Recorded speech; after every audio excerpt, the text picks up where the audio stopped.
మన ప్రభువును రక్షకుడునైన యేసుక్రీస్తు యొక్క అతి పరిశుద్ధ నామంలో మీ అందరకు అమలాపురం హౌసింగ్ బోర్డు క్రీస్తు సంఘము మరియు కాకినాడ బాపూజీ నగర్ క్రీస్తు సంఘముల తరపున సత్య సువార్త అనే మా టీవీ ప్రసారాలకు స్వాగతం తెలియజేస్తూ ఉన్నాను. అదృశ్య లోకము పాతాళము లోకా సువార్త 16వ అధ్యాయం 19వ వచనం నుండి 31వ వచనంలో మనం ఒక్కొక్క అంశాన్ని వివరిస్తుండగా ఈవేళ 5వ భాగాన్ని వివరిస్తూ ఉన్నాను. ఈవేళ నేను మీకు ఈవేళ ఏంటంటే మనం చెప్పుకునేది ఏంటంటే నరకము భయంకరమైన స్థలము. నరకము భయంకరమైన స్థలము. ఆ స్థలం ఎంత భయంకరంగా ఉంటుందో, మృతులు అక్కడ ఎంత భయంకరమైన పరిస్థితుల్లో ఉన్నారో ఈరోజు నేను మీకు వివరిస్తూ ఉన్నాను. ప్రార్థన చేసుకుందాం. పరలోకమందున్న మా ప్రియ తండ్రి, పరిశుద్ధుడా, నీ పరిశుద్ధ నామమునకు స్తోత్రములు స్తుతులు తెలియజేస్తూ ఉన్నాను తండ్రి. నరకం ఎంత భయంకరమైన స్థలమో తండ్రి. అక్కడ కోట్ల మంది ఎంత భయంకరంగా వేతన పడుతున్నారో, కేకలు పెడుతున్నారో, బాధపడుతున్నారో తండ్రి.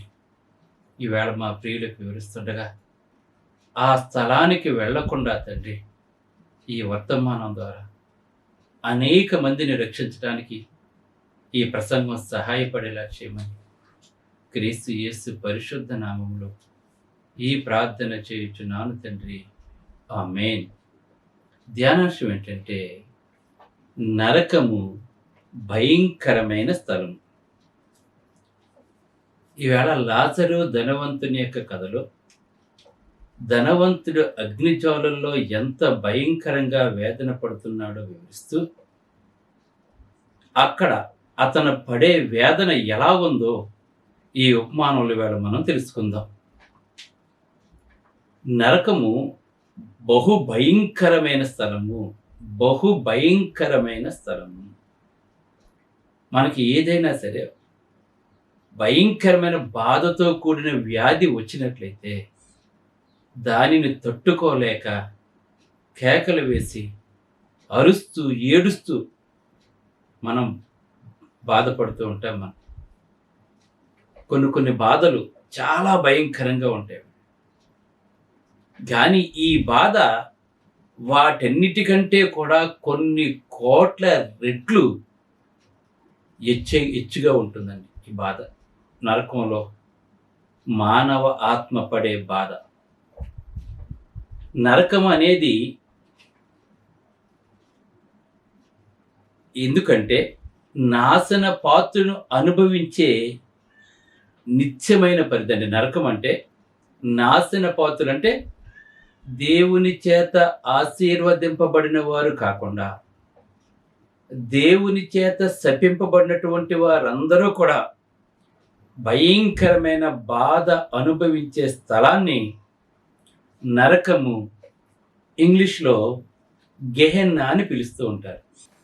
గెహెన్నా అని పిలుస్తూ ఉంటారు. అయితే ఈ ధనవంతుడి ఇంకా నరకములోనికి వెళ్ళలేదు కానీ, ఆ పరిధిలో ఇంకా ప్రవేశించలేదు కానీ ప్రస్తుతానికి మృతుల మధ్యస్థపు స్థితిలోనే నిలిచి ఉన్నాడండి. ఇప్పుడు అందరూ కూడా చనిపోయిన వారందరూ కూడా, మృతులందరూ కూడా మధ్యస్థపు స్థితిలో ఉన్నారండి. వీళ్ళందరూ కూడా ఇంకా నరకానికి ఇంకా వెళ్ళలేదు, వెళతారు. ఈ మధ్యస్థపు స్థితే ఎంత భయంకరంగా ఉన్నట్లయితే నరకము ఇంకెంత భయంకరంగా ఉంటుందో మీరొక్కసారి అందరూ కూడా ఆలోచన చేయండి. మృతులందరూ ఉండే అదృశ్య లోకంలోనే ఈ ధనవంతుడు ఉన్నాడు. అయితే నరకము అనే 3 రకాలైన దానిని ఇక్కడ మనం మాట్లాడుకోవాల్సిన వారమే ఉన్నాం. ఎందుకంటే అదృశ్యలోకము అని మనం పిలుచుకుంటున్నాం. దానికి ఇంకో భాష ఏంటంటే పాతాళం అని కూడా పిలుస్తున్నాం మనం. ఇక్కడ మనం ఈ అదృశ్య లోకాన్ని కనుక మనం డెఫినేషన్ వివరించాలి అంటే అది స్థలము కంటే స్థితిని సూచిస్తుందండి అక్కడ. మనం గమనించాలి ఇక్కడ. స్థలము కంటే ఇప్పుడు చూడండి, కొన్ని స్టేడియం అక్కడ పిల్లలు ఆడుకుంటారు, ఒక సినిమా హాల్ అక్కడ వెళ్ళి సినిమా చూస్తూ ఉంటారు. అంటే ఆ స్థలంలో జరిగే సంఘటన మనకు గుర్తుకొస్తూ ఉంటుంది. మనకి స్కూల్, ఆ స్థలంలో పిల్లలు చదువుకుంటూ ఉంటారు, ఆ స్థలం ఆ స్థితిని తెలియజేస్తూ ఉంటుందండి. హాస్పిటల్, రోగులందరూ కూడా అక్కడ ఉంటారు హాస్పిటల్లో. అంటే ఆ స్థలాలు ఆయా స్థితిని సూచిస్తూ ఉంటాయండి. సపోజ్ ఒక హాస్పిటల్ని కనుక మనం చూచుకున్నాం అనుకోండి, అక్కడ బాధపడేవారు ఉంటారు, అలాగే నెమ్మది పొందుతున్న వారు ఉంటారు, బాధపడి నెమ్మది పొందిన వారు ఉంటారు, ముందుగానే వైద్యం చేయించుకుని జాగ్రత్త పడి, ఇలా చాలా రకాల మనుషులు మనం చూస్తున్నాం అక్కడ. కానీ ఇక్కడ ఈ మధ్యస్థపు స్థితిలో ఉన్నటువంటి, అదృశ్య లోకంలో ఉన్నటువంటి వారు దీనిని స్థలము అనే కంటే స్థితిని చూపిస్తూ ఉందండి ఇది. అంటే ఆ స్థితి అంటే ఎలా ఉంటుందంట, ఇది మానవ భాషకు వర్ణనాతీతం అండి ఇది. అంటే అక్కడ స్థితి మృతుల యొక్క స్థితి.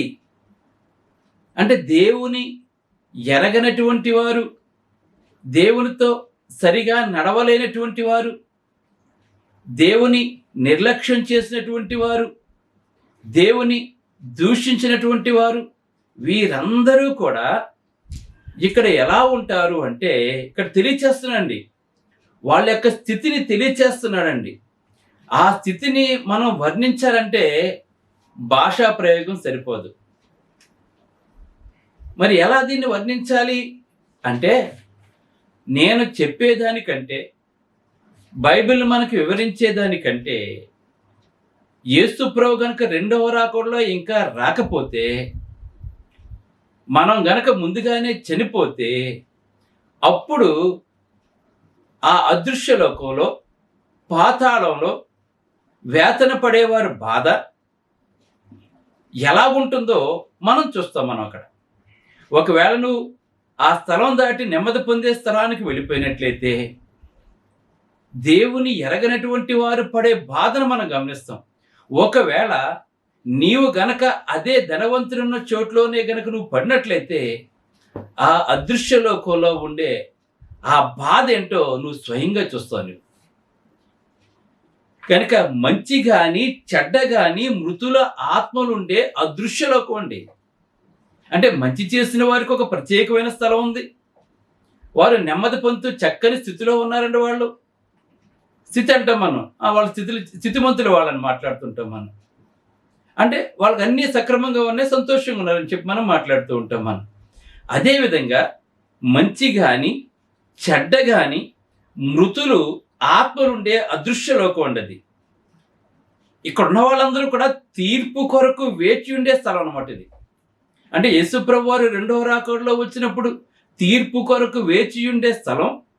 అయినా కానీ ప్రభువులో లేనటువంటి వారు ఆల్రెడీ ఇక్కడ భయంకరమైన వేదన పొందుతూ ఉన్నట్లుగా మనం చూస్తూ ఉన్నాం మనం. ఇంకేంటంటే, అదృశ్య లోకంలో ఉండి చివరి కడపడి తీర్మానం కొరకు, అంటే కడపడి తీర్మానం ఏంటి అంటే, ఈ అదృశ్య లోకంలో ఈ వేతనకరమైన స్థలంలో ఉన్న ప్రతి ఒక్కరూ కూడా నరకానికి వెళ్ళిపోతారు. అందులో ఎటువంటి డౌట్ కూడా లేదండి. ఇంకా ఆ నెమ్మది పొందే స్థలంలో ఉన్నటువంటి వారు పరలోకం వెళ్ళిపోతారండి. ఇక్కడ క్లియర్గా తెలియజేస్తున్నాడు ఇక్కడ మనకి. అసలు మనం ఏంటో ఈ దేహాన్ని విడిచిపెట్టిన తర్వాత మనం వెళ్ళే స్థలాన్ని బట్టి మనం ఏంటో మనకు అర్థమైపోతూ ఉంటుందండి అక్కడ. అప్పుడు యేసుప్రభు తీర్పు తీర్చిన తర్వాత ఇవి రెండు కూడా క్లోజ్ అయిపోతాయండి. ఇంకేవి అంటే, ఈ నాశన పాత్రులేమో నరకానికి వెళ్ళిపోతారు, ఆశ్రదింపడిన వారేమో దేవునితో పాటు, తండ్రితో పాటు, దూతలతో పాటు సంతోషంగా ఉంటారు కనుక వెళ్ళిపోతుంటారు. ఈ లోకంలోని మధ్యస్థపు స్థితికిని కడవరి స్థితికిని అంత పెద్ద మార్పు ఉండకపోవచ్చేమో నా ఉద్దేశ ప్రకారంగా. ఎందుకంటే ఇప్పుడే ఇంత వేదన పడుతున్నారంటే తీర్పు తర్వాత ఇంకేం ఉంటుందండి వాళ్ళకి. మరి అది ఇంకా ఎక్కువగా ఉంటుందా అంటే ఇంతకన్నా తక్కువ మాత్రం ఉండదండి. అది ఇప్పుడు ఏ స్థితిలో ఉన్నారో అదే స్థితిలో కూడా ఉండవచ్చండి. వాడు దేవునికి నమ్మకస్తులైనటువంటి వారు ఇక్కడ సంతోషంగా ఉన్నారండి. నువ్వు మరణించిన తర్వాత నువ్వు దేవుని సంతోషపెట్టినట్లయితే, దేవునితో నడిచినట్లయితే నువ్వు నెమ్మది పొందుతూ ఉంటావు. నీకంటే ధన్యుడు ఇంకెవ్వరూ ఉండరండి. నువ్వు క్రైస్తవ్యం స్వీకరించినందుకు, యేసుక్రీస్తుని దేవుని కుమారుడుగా ఒప్పుకున్నందుకు, ఈ లోకం వైపు నువ్వు పరిగెట్టకుండా విశ్వాసమునకు కర్తయు దానిని కొనసాగించేవాడని యేసు వైపు చూచుచు ప్రతి ఆదివారం మానక ఆత్మతో సత్యముతో ఆరాధిస్తూ, ఆనాడు అపోస్తులు ప్రాథమిక సంఘంలో ప్రార్థన యందు, సహవాసమందు, రొట్టె విచ్చుటందు, వాక్యమందు ఎలాగైతే ఎడతెక్కున్నారో నీవు కూడా అలా గనుక ఉన్నట్లయితే నువ్వు ఎక్కడుంటావంటే, నమ్మకస్తులు ఎక్కడైతే ఉన్నారో పరదేశులో, ప్యారడైజ్లో నువ్వు నెమ్మది పొందుతూ ఉంటావు. నీవు నెమ్మది పొందుతూ ఉంటావు. ఆదాము దగ్గర నుంచి మొదలుపెట్టి మనం బైబిల్లో పరిశుద్ధుల్ని మనం నోవహు పరిశుద్ధుడు అంటాం, మనం అబ్రహాం పరిశుద్ధుడు అంటాం. మనం చూడండి కనుక ఇంకా మెతుషెల మన హానోకు గురించి మనం చెప్పుకుంటాం, మనం మెతుషెల గురించి చెప్పుకుంటాం, మనం అబ్రహాం గురించి, దావీదు గురించి చెప్పుకుంటాం, మనం ఇలా ఎలీషా గురించి చెప్పుకుంటాం, ఏలియా గురించి చెప్పుకుంటాం. మనం అందరము కూడా అంటే పరిశుద్ధులందరూ కూడా మోషే గురించి చెప్పుకుంటాం. మనం మోషే గురించి మనకు తెలుసు. వాళ్ళందరూ ఎక్కడైతే ఉన్నారో వాళ్ళందరితోటి కలిసి సంతోషంగా ఉంటాం మనం. మీరు గమనించండి, మన ఇంట్లో ఏదైనా ఒక శుభకార్యం జరుగుతున్నప్పుడు మన కుటుంబ సభ్యులు, మిత్రులు అందరూ కూడా వచ్చేసినప్పుడు మన ఇల్లు వారందరితో కూడా నిండిపోయినప్పుడు ఎంత సంతోషముగా మనం ఉంటామో, వారితో మాట్లాడుతూ కేరింతలో మంచి మంచి భోజనాలతో సంతోషంగా కలర్ఫుల్ బట్టలతో చూడు, ఆ వాతావరణం అంతా ఒక పండుగ వాతావరణంలాగా ఎలాగైతే మారిపోతూ ఉంటుందో, నీవు గనక ఇక్కడ ప్రభువుతో నడిచినట్లయితే, ప్రభువుకి ఇష్టమైన వాడుగా నీవు ఉన్నట్లయితే, ఆదాము దగ్గర నుంచి మొదలుపెట్టి మోషేని చూస్తావు, అబ్రహాముని చూస్తావు, దావీదుని చూస్తావు, ఏలియాని చూస్తావు, ఎలీషాని చూస్తావు, యోబుని చూస్తావు. చూడండి, పరిశుద్ధులు ఎంతమంది అయితే పరిశుద్ధులైతే మనకున్నారో అలాగే వారందరినీ కూడా మనం చూస్తాం. మనం అక్కడ స్త్రీ అని పురుషులని భేదం ఉండదండి. ఆత్మలకు అక్కడ అందరూ ఒకేలా ఉంటారండి. మనం వాళ్ళందరినీ కూడా మనం చూస్తాం. మన బైబిల్లో ఎవరి గురించి అయితే మనం చదువుకున్నామో ఆ 12 మంది అపోస్తులను కూడా మనం చూస్తాం. మనం చూడండి, అదొక ధన్యకరమైన స్థలం అండి అది.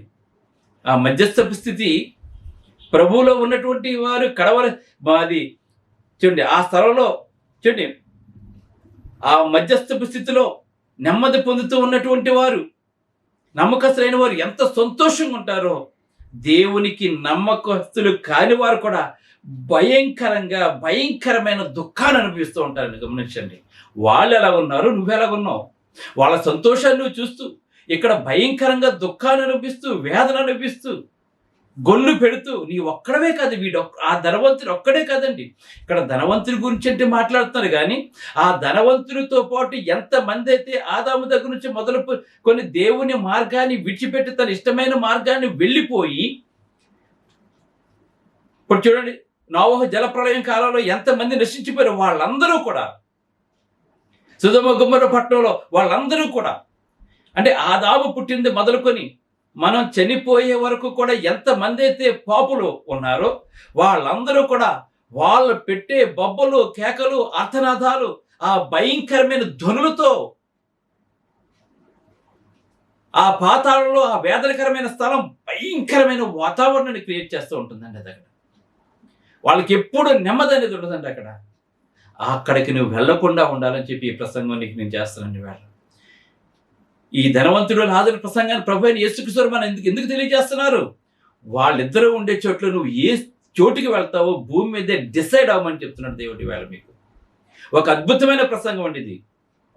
మీ ఆత్మను మార్చే ప్రసంగం, మిమ్మల్ని అక్కడికి వెళ్లకుండా చేసే ప్రసంగం అండి ఇది. మీరు వినండి, షేర్ చేయండి. ఇటువంటి ప్రసంగాలు వినటం ద్వారా నీ ఆత్మను నీవు కాపాడుకుంటూ ఉంటావు. నీవు అక్కడ ఎలా ఉంది? దేవునికి నమ్మకస్తులు కాని వారందరూ కూడా భయంకరమైన దుఃఖాన్ని అనిపిస్తూ ఉన్నారు. మరి లాజరు ఎలా ఉన్నాడు? ఇక్కడ దుఃఖాన్ని, బాధని అనిపించినటువంటి నెమ్మది పొందుతూ ఉన్నాడు. అదృశ్య లోకంలో నేనున్న చోటు ఉండే భయానకమైన స్థితిని తెలియచేయడానికి వేరే మార్గం నాకు తెలియటం లేదు. ఇక్కడ ధనవంతుడికి తెలియటం లేదండి. అది అక్కడ ఆ బాధను వివరించడానికి, వర్ణించడానికి మానవ గ్రహింపుకు అతీతమైందండి ఆ బాధ అండి. అది ఒక మొక్కలు చెప్పాలంటే అది నీవు వెళ్తే నీకు తెలుస్తుంది చెప్ప, మేము వర్ణించలేమండి. అక్కడ ఆ పదాలు కూడా సరిపోవండేవి. ఈ స్థలంలో గనక, ఆ ధనవంతుడున్న స్థలంలో గనక ఒక సెకండ్ పాటు నువ్వు ఉంటే దేవుని యొద్దకు పారిపోవాలని చెప్పి ఒప్పింపబడతాను. ఈవేళ చాలా మంది విర్రవిగిపోతున్నారండి. ఈవేళ క్రైస్తత్వాన్ని అపహాస్యం చేస్తూ, క్రైస్తత్వాన్ని దూషిస్తూ, మా చోటికి ఎందుకు వస్తున్నావు, మా మతాన్ని పాడు చేస్తూ ఉంటే నేను చూస్తూ ఊరుకుంటానని చెప్పి ఈవేళ ప్రగల్భాలు పలుకుతూ ఉన్నారండి. ఈవేళ చాలా మంది ప్రగల్భాలు పలుకుతూ ఉన్నారండి. ఈవేళ చాలా మంది మీరు మిమ్మల్ని ఎలాగ వదిలిపెట్టేస్తే మా మతాన్ని మొత్తం లేకుండా చేసేస్తానని చెప్పి భయపడిపోతున్నటువంటి వాళ్ళు ఉన్నారండి. నేను ఇలాగే పుట్టాను, ఇలాగే చచ్చిపోతానని చెప్పి ఛాలెంజ్లు చేస్తున్నటువంటి వారు కూడా ఉన్నారండి. ఎవరైనా కూడా ఇక్కడ నువ్వు ఒప్పుకున్నా ఒప్పుకోకపోయినా నువ్వు ఆ స్థితిలోకి, ఆ అదృశ్యలోకంలోకి, ఆ నాశనపాతుండే చోటికి గనక నువ్వు వెళ్ళినట్లయితే ఒక్క సెకండ్లో నువ్వు ఒప్పింపబడతావు. యేసు క్రీస్తే నిజమైన దేవుని కుమారుడు. సృష్టినంతటినీ చేసిన వాడు ఆయనే. మన పాపముల కొరకు తండ్రితో సమానముగా ఉండవలసినటువంటి వాడు, దైవత్వంలో రెండవ వ్యక్తిగా ఉన్నటువంటి వాడు శరీరధారిగా మన కొరకు ఈ లోకంలోకి వచ్చాడు. దానిని నేను అపహాస్యం చేశాను. నా పూర్వీకులు చెప్పిన దాన్ని నేను చేశాను. నేను వీళ్ళందరినీ వెరివరిగా నేను చూశాను నేను అని ఒక్క సెకండ్లో ఒప్పింపబడతాడు. కానీ దేవుని వద్దకు పారిపోవాలని అనుకుంటూ ఉంటాడు. కానీ అక్కడికి వెళ్ళే అవకాశం ఎంత మాత్రము కూడా ఉండదండి. తెలుసుకోండి. వేళ ఈ భూమి మీద ఉన్నప్పుడే నువ్వు ఏదైనా సరే సరి చేసుకోవాలి. ఈ భూమిని దాటిన తరువాత నీ జీవితం నీ చేతుల్లో ఉండదండి. ఇక్కడ ఈ భూమి మీద ఉన్నప్పుడే మన జీవితం మన చేతిలో ఉంటుంది. తెలియజే ఇక్కడికి రాకూడదనే నీ తీర్మానాన్ని బలపరచడానికి ఇక్కడ కొన్ని వివరాలు నేను మీకు తెలియజేస్తున్నా. ఆ స్థితికి వెళ్లకుండా ఉండటానికి ఆ ధనవంతుడి యొక్క పరిస్థితి నేను మీకు వివరిస్తున్నాను. ఎందుకంటే అది వేదనకరమైన స్థలం అండి. అది వీళ్ళు వెళ్ళింది నమ్మకస్తులు కాకపోతే నువ్వు వెళ్ళే స్థలం ఎటువంటిదంటే వేదనకరమైన స్థలం అండి. ఈ వేదనను చిత్రించడానికి సరిపోయిన భాషా పదాలు లేవండి. అక్కడ పడే వేదనను వర్ణించడానికి భాషా పదాలు లేవు. ఈ భావనను తెలియజేయడానికి మన వద్దనున్న లేఖనాలు అగ్ని అనే రూపాన్ని వినియోగిస్తున్నాయండి వేళ. అంటే ఆ బాధ నీకు తెలియటానికి ఏదో ఒక రూపంలో నీకు తెలియచెప్పాలి గనక అగ్ని అనే రూపాన్ని బైబిల్లో ఉపయోగించడం జరిగిందండి. ఎప్పుడైనా నిప్పు చేత కాలిన అనుభవం నీకుందా? ఈవేళ మిమ్మల్ని అందరినీ అడుగుతున్నాను. ఈవేళ ఎప్పుడైనా నిప్పు చేత కాలిన సందర్భం, అనుభవం నీకుంటే అది ఎంత బాధాకరంగా ఉంటుందో నీకు తెలుసు. నీకు ఆ నిప్పు అది కాలిపోతున్నప్పుడు ఎంత బాధగా ఉంటుందో నీకు తెలుసు. ఆ బాధను గుర్తు చేసుకోవడానికి ప్రయత్నించు. తరువాత నీ దేహంలో ప్రతి అంగుళం కాల్చబట్టం అనే దాన్ని ఊహించుకో. నువ్వు మొదట ఏదో ఒక చోట ప్రారంభమై నీ దేహంలో ప్రతి అంగుళము కూడా కాల్చబట్టం అనే దాన్ని ఊహించు. చివరగా నీ ఆత్మ నిరంతరము కూడా అగ్నిలో, ఎప్పుడూ కూడా అగ్నిలో. ఇంకా అక్కడ అగ్ని ఆరదు, పురుగు చావదు. నువ్వు సజీవంగానే ఉంటావు, నువ్వు కాలుతూనే ఉంటావు, సజీవంగానే ఉంటావు, ఆ బాధ అనిపిస్తూనే ఉంటావు. నువ్వు గుర్తుపెట్టుకోండి ఇక్కడ. అందుకే నీ ఆత్మ నిరంతరము అగ్నిలో ఎల్లవేళలా కాల్చబడుతూనే ఉంటుందండి. ఎల్లవేళలా కూడా నువ్వు అలా నిలువునా కాలిపోతుంటే నీకు ఏమనిపించదా? నీకు కాలిపోతుంటే బాధ అనిపించదా నీకు? అది ఒక రోజా, 2 రోజులా? నిరంతరము కూడా ఎల్లవేళలా కూడా కాల్చబడుతుంది. ఎన్నడే కాలిపోని స్థితిని ఊహించి చూడు. ఈ దేహాన్ని విడిచిపెడతా. ఈ ఆత్మ ఎప్పుడు అలాగే ఉంటుంది, సజీవంగానే ఉంటుంది, ఆ బాధతోనే ఉంటుంది, వేదనతో ఉంటుంది, దుఃఖంతో ఉంటుంది, రోదనతో ఉంటుంది. అది నీకు ఇష్టమా? నీకు అది కేవలం దాని గురించి ఆలోచిస్తుంటే పిచ్చెక్కిపోతుండదు నిజంగా. ఆ స్థితిలో కనుక నువ్వు ఉన్నట్లు ఒకసారి ఊహించుకుంటే ఎంత భయంకరంగా ఉంటుందో ఆలోచించుకో. ఓ బహు అత్యల్పమైన విశ్రాంతికి ఇప్పుడు ధనవంతుడు ఏం చేస్తున్నాడంటే, ఒక బహు అల్పమైన విశ్రాంతికి ఏమంటున్నాడంటే, అబ్రహాముకు మొరపెట్టి, తండ్రివైన అబ్రహామా, నేను అగ్నిజ్వాలలో వేతన పడుతున్నాను కనుక లాజరు చిటికిన వేలు నీటిలో ముంచి అది నా నాలుకను చల్లార్చుటకు నా దగ్గరికి పంపించమని అడుగుతున్నాడంటే, ఒక చిటికెడు, ఒక బొట్టు నీటి కొరకు ఎంత అల్లాడిపోతున్నాడో మీరు అర్థం చేసుకోండి, మనకు అర్థమవటం కోసం దేవుడు తెలియజేస్తున్నాడు. ఇది నా వ్రేలు కొనుండి జారే నీటి బిందు ఎంతటిది, అంతదైనా విశ్రాంతిగానే ఉంటుందంటే అలాంటి విశ్రాంతి ఏదైనా ఉంటుందా? ఒక్క నీటి చుక్క. ఇప్పుడు మనం వేసవ కాలంలో 45 డిగ్రీల సెంటీగ్రేడ్ ఉంటే బయటికి వెళ్ళాం, మనం ఏసీ వేసుకుంటాం. మనం అది కొన్ని లక్షల కోట్ల వేడిమి గల అగ్నిలో నువ్వు కాలిపోతూ ఉంటే, నీ ఆత్మ కాలిపోతూ ఉంటే, అది వర్ణించలేని వర్ణనాతీతమైన బాధ. ఈవేళ ఈ సువార్తను ప్రకటించడానికి కారణం ఏంటంటే, నీవు అక్కడికి వెళ్లకుండా ఉండటానికి నీకు ఈ సత్యాన్ని మేము ప్రకటిస్తున్నాం. మేము ఎంతవరకు సువార్తను ప్రకటించినటువంటి ఎంత గొప్ప మినిస్ట్రీస్ ఉన్నా, ఎన్ని లక్షల మంది ఆ ఆరాధనకు వెళ్తున్నా కూడా ఎవరు బోధించినటువంటిది ప్రసంగం ఇదండి. కానీ మీరు అటుకేసే వెళ్ళిపోతారు, ఆ కళ్ళబొల్లి మాటలకు వెళ్ళిపోతూ ఉంటారండి. మీరు నీ ఆత్మను కాపాడే వాక్యం అండి ఇది. చెప్పండి, చూడమని చెప్పండి, పలానా ఆయన చక్కటి సువార్త ప్రకటిస్తున్నాడు, మన ఆత్మను కాపాడే వాక్యాన్ని చెప్తున్నాడని చెప్పండి. మీరు కూడా సువార్తను ప్రకటించిన వారు అవుతారు. మీరు సత్యాన్ని తెలుసుకోండి. స్థానికంగా ఉన్న క్రీస్తు సంఘాలకు వెళ్ళండి, దేవుడు స్థాపించిన సంఘంలోకి వెళ్ళండి. మీరు అందరూ కూడా లేదు ఏదైనా ఒకటి అనుకుంటే అది నీ ఇష్టం అండి. అది అందుకే దీని విశ్రాంతి, ఒక నీటి చుక్క నాలుక మీద పడితే దాన్ని విశ్రాంతి అంటావా? అలాంటి విశ్రాంతి ఏదైనా ఉంటుందా? ఈ బాధ, ఈ వేదన, ఈ నొప్పి, గుర్తుంచుకోండి, ఈ వేదన, ఈ బాధ, ఈ నొప్పి నిత్యత్వం అంతటి గుండాను ఎలా తట్టుకుంటారండి? ఒకరోజా 2 రోజుల? అలా శాశ్వత కాలం అలా అనుభవిస్తూనే ఉండాలి, నిత్యత్వం అంతటి గుండా. అందుకే నిత్య జీవమా నిత్య నరకమా ఆలోచించుకోవాలి నువ్వు. నీ గనుక ఆ ప్రయాస ఎంత భయంకరంగా ఉంటుందో, అందుకే ఒక్క ఆత్మనైనా అక్కడికి వెళ్లకుండా ఉండటానికే ఈ మా ప్రయత్నం. ఈ సువార్తను ఎందుకు ప్రకటిస్తున్నాం? ఆత్మను రక్షించే శక్తిగల వాక్యాన్ని ఎందుకు ప్రకటిస్తున్నాం? ఒక్క ఆత్మ కూడా అక్కడికి వెళ్ళకూడదనే ఈ సత్యవంతమైన వాక్యాలు మీకు తెలియజేస్తున్నాను. దేవుడు మా ద్వారా మీకు తెలియజేస్తున్నాడు. కనుక నరకం భయంకరమైన స్థలం ఉండేది. అక్కడికి ఇంకా ఎవరూ వెళ్ళలేదు. కానీ ఈ మధ్యస్థపు స్థితి ఇంత భయంకరంగా ఉంటే ఆ నరకము ఇంకెంత భయంకరంగా ఉంటుందో ఆలోచించుకుని నువ్వు ఎక్కడ ఉండాలనుకుంటున్నావో ఈ భూమి మీద ఉండగానే డిసైడ్ అవ్వు.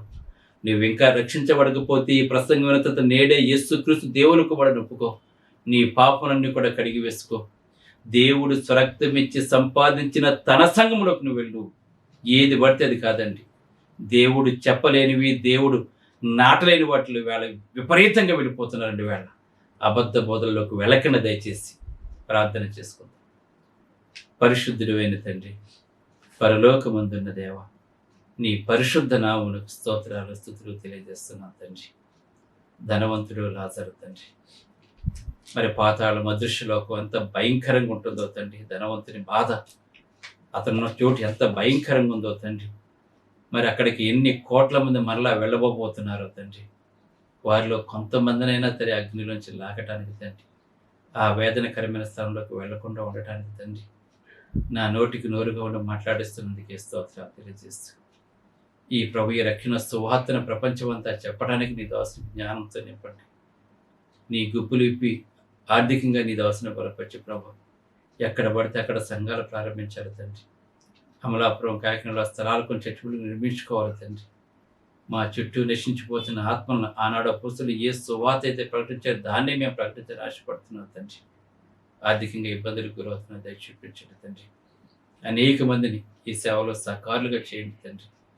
నేను నా కుటుంబం ఎల్లప్పుడూ ఆరోగ్యం కలిగి సేవ చేసేలా చేయమని, ఈ వాక్యం ప్రతి ఒక్కరు ఉదయవాంఛలు తీర్చి నిత్య జీవానికి వారసులుగా చేయమని యేసుక్రీస్తు యొక్క అతి పరిశుద్ధ నామములో ప్రార్థించి స్తుతించి ఈ మనవులన్నీ కూడా పొంది ఉన్నామని నమ్ముచున్నాము తండ్రి. ఆమేన్. మీ అందరికీ వందనములు. బ్రదర్ జార్జ్ రాజు వారా, church of Christ, housing board, Amalapuram, near KIMS medical college, Konaseema district, 533201. Mobile number 9848730355, 92933174887.